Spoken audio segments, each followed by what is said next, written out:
Hey everybody, it's Romania Black. I'm sorry, but I couldn't wait. I couldn't wait, not after that episode. Oh my gosh. So we are on episode 5 of Link Click. Episode 4 was like the craziest plot twist that I've seen in a show in a while. Like other than Attack on Titan, like this has been like the craziest plot twist that I've seen in a while. The fact that it all makes sense now. The man hired them to go into these photographs, to go back and talk to these people, to confess to the love of his life, to mend things with his mother, to talk to the captain of the team that he admired. And this whole time we're like, well, how can you not change the future if you're going back and talking to these people? That seems like it would fundamentally change everything. Not if they're dead. Not if a giant act of natural disaster kills them. Then it doesn't matter what you said to them. So, and the craziest thing about it is I just watched episode 4 and I didn't talk about this in the reaction because I was so like, it wasn't a long discussion because I was like, my mind was like, I need to watch episode 5 now. But I didn't realize that it's kind of like, fate, because even like the chemistry teacher said that no matter if they won or lost the basketball game, it was going to get demolished anyway. So, and the crazy thing is that the guy becomes an architect and builds buildings after all this destruction that claims the lives of his mother, the love of his life, and his captain and everything. That's the crazy part, right? Holy cow. So yeah, and Chang, of course, has a personal involvement. My thing is, if I was Lou, would I have taken this job knowing that this event took place on the same day that Chang's parents died, and knowing that Chang is smart and could have figured something like this out? It's like, why, Lou, did you take the job? Like, what? I don't know. I mean, obviously, what are the odds that you'd question what the day and year are, right? You just get the task done and get out of the photo, and it almost happened. Now, so the node there's a node, and you can't cross the node, and once you do, you're going to irrevocably alter time and space. And so the node in this case is the earthquake. We cannot change the earthquake, and we cannot save people from the earthquake. Everything else has to stay the same so that your events don't change. I said this in the last reaction. I'm wondering if Lou is going to bring up the girl dying because Chang changed the past to like make him stop and realize what he's doing. But clearly Chang has been heartbroken that he's lost his parents, and we found out he lost them in this earthquake. And so of course the chance to save them is super tempting, but it's like you can't alter the things in the past like that because it's going to change everything that happens to them in the future, and Lou doesn't want that. So Lou clearly cares about Chang and cares about their relationship, so he's like, we don't need to alter that. So yeah, some of you on Patreon in episode 3 we're talking about it, and you're like, yeah, once you get to a certain point you're gonna want to binge. And I'm like, I can't binge this series, but I had to watch these 2 episodes back to back because I thought this was gonna be a 2-parter, and it's clearly a 3-parter. It's clearly like parts 4, 5, 3, 4, and 5. So I've got to know how it ends. And the episode's called Farewell. I want to say that Chang is going to want to say farewell to his parents. And I wonder if Chang is going to try to do the same thing that this guy did for the 3 people. That Chang is going to try to find his parents and say what he wants to them, but then let them die in the earthquake. So that he gets to say his final thoughts to them, but they get to die anyway. I'm wondering if that's going to happen, because the episode's called Farewell. But I was so like, that was such a twist. The basketball game was inconsequential. That wasn't the important part. So yeah, we're gonna watch episode 5 and dive right in. So let's do that, shall we? We're just gonna start episode 5 of Link Click, Farewell, and we're gonna start that here in 3, 2, 1. And let's go.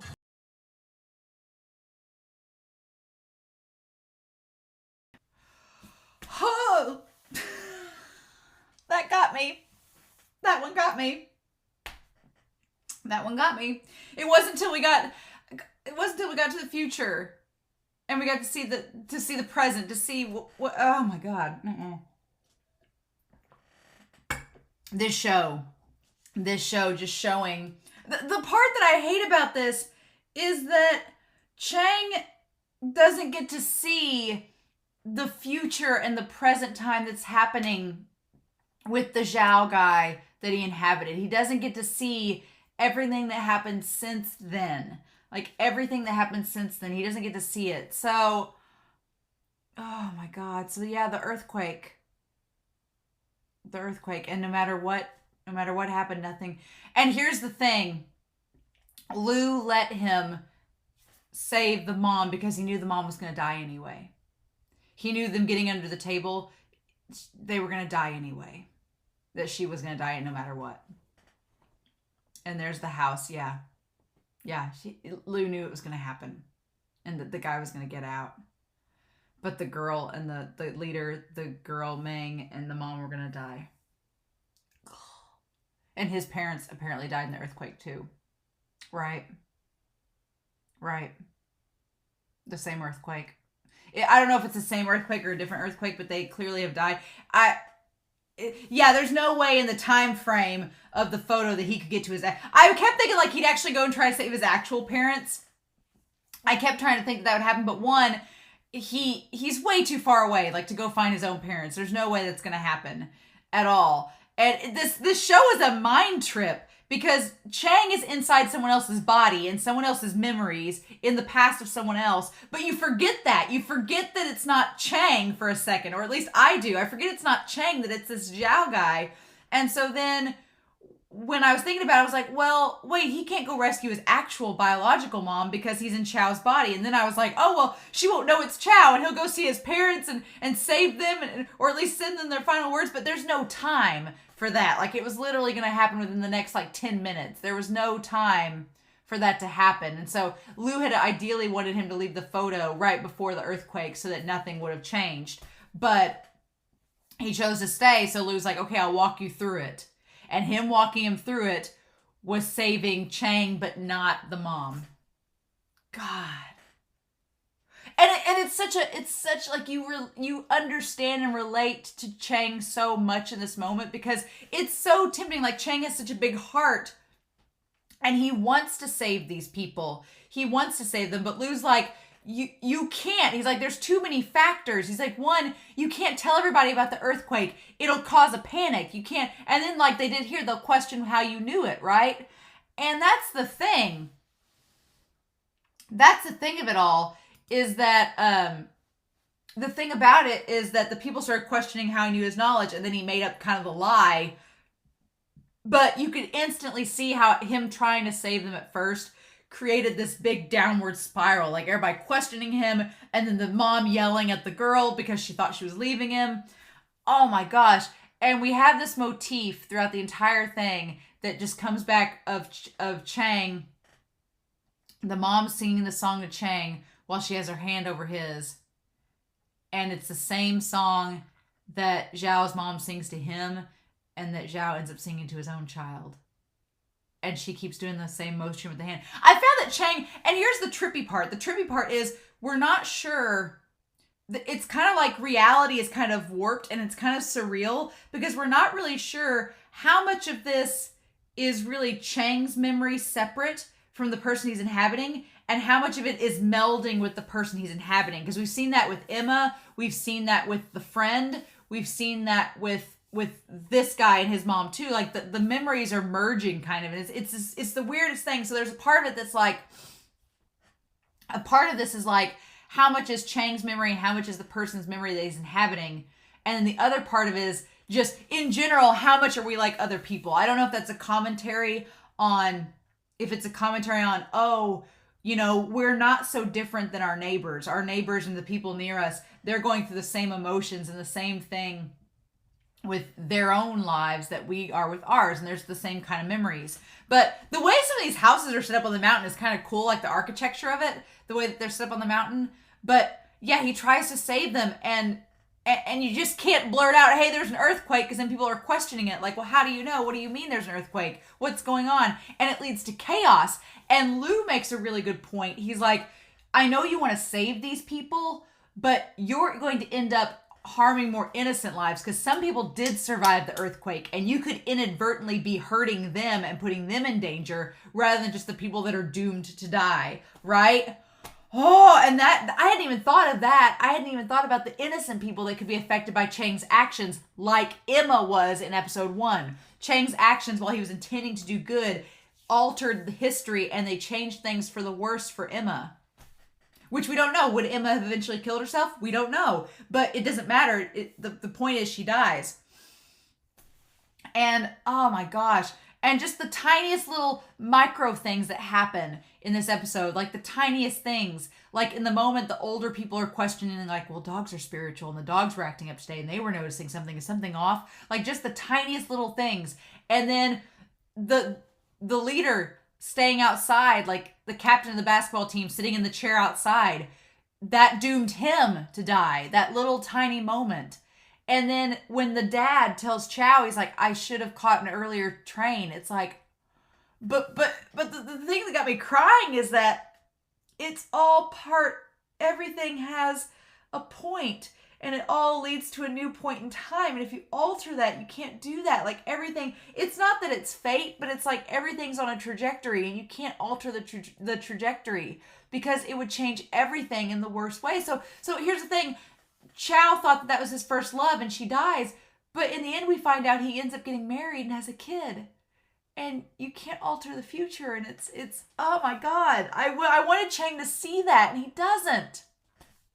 That's the part that gets me, is that Chang can't see the future that happens. Like the boy and his dad make up and then he develops the film, and his dad, they find the camera and they develop the film, and that leads to this whole thing happening. Like it's all just meant to be in the weirdest way. But him singing the song to his kid, Chow does at the end. And the thing is that moment with him and his mom, like makes him cherish that song and sing it for his kid and become a better parent for the kid. And it's like, oh, it just like makes me so emotional. This show. This show. And Chang, like the animation, like Chang just having a meltdown and screaming as he's riding the bike back because he can't change. He can't change anything. And it's like he's helpless and powerless to do anything. And yeah, he begs to save the mom, and Lou's like, okay, I'll tell you what to do. And it ends up just still happening.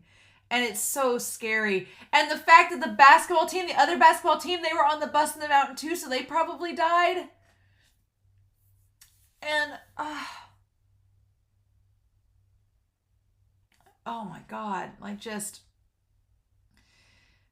loot in the basketball court. And here's the thing, the basketball court got destroyed anyway. It didn't matter. It was going to get demolished anyway. And for a second, when he was talking to them back, the leader and his sister back on the hill, I thought he was going to like undo every good thing that he had done. And that ties back to him being like, well, why would he have wanted to go back and talk to those people if it wasn't going to change the past?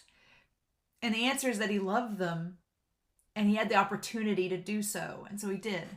He's like, I mean, if you had the chance to go back and say something loving to people you cared about,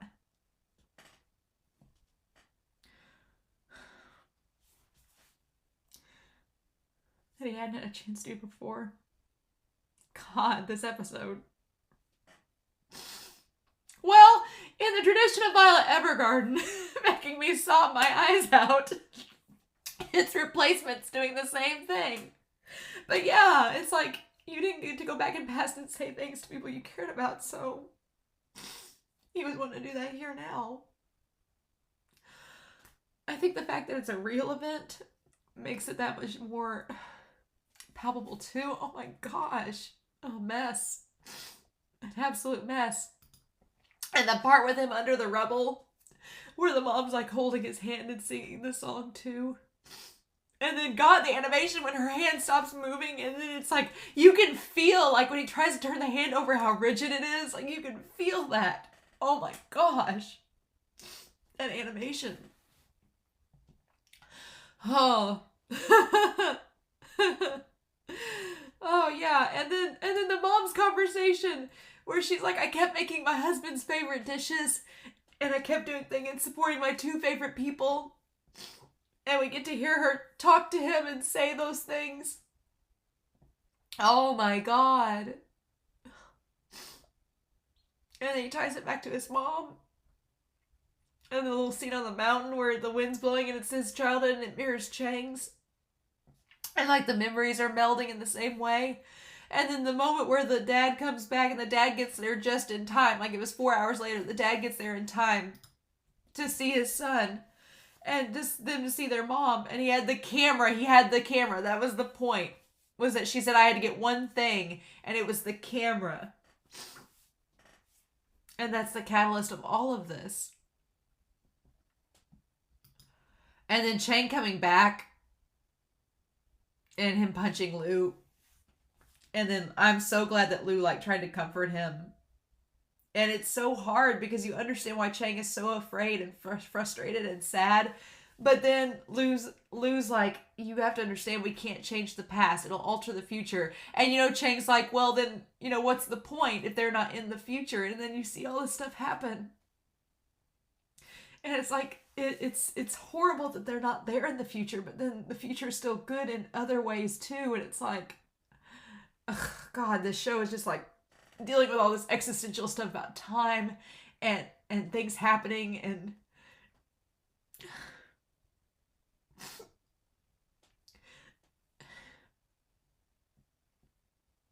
it's a big commentary on when people question why bad things happen and how, when bad things happen and what's the point of it.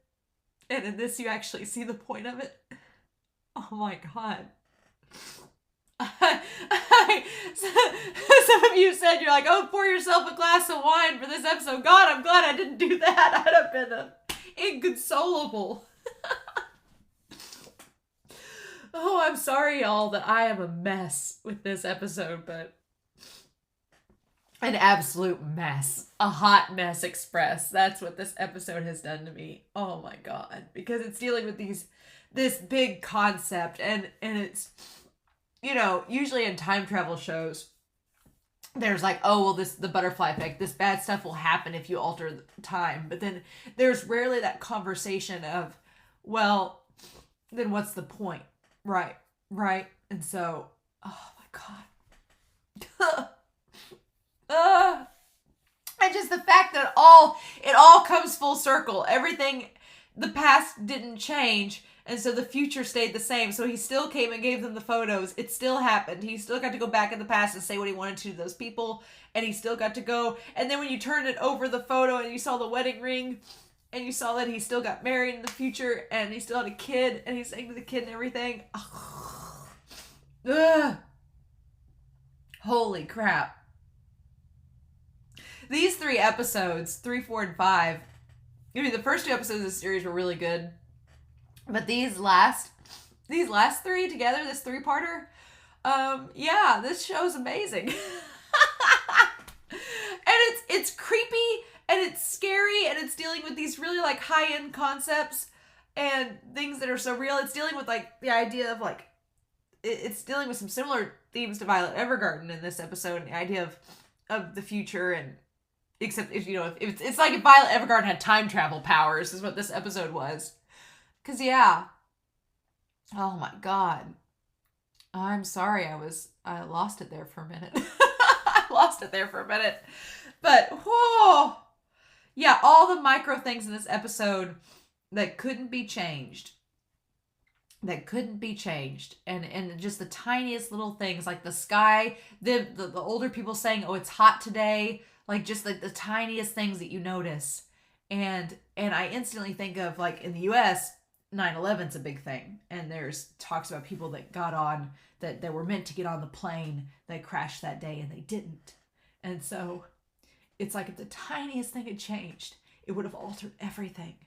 And that's so crazy to think about. And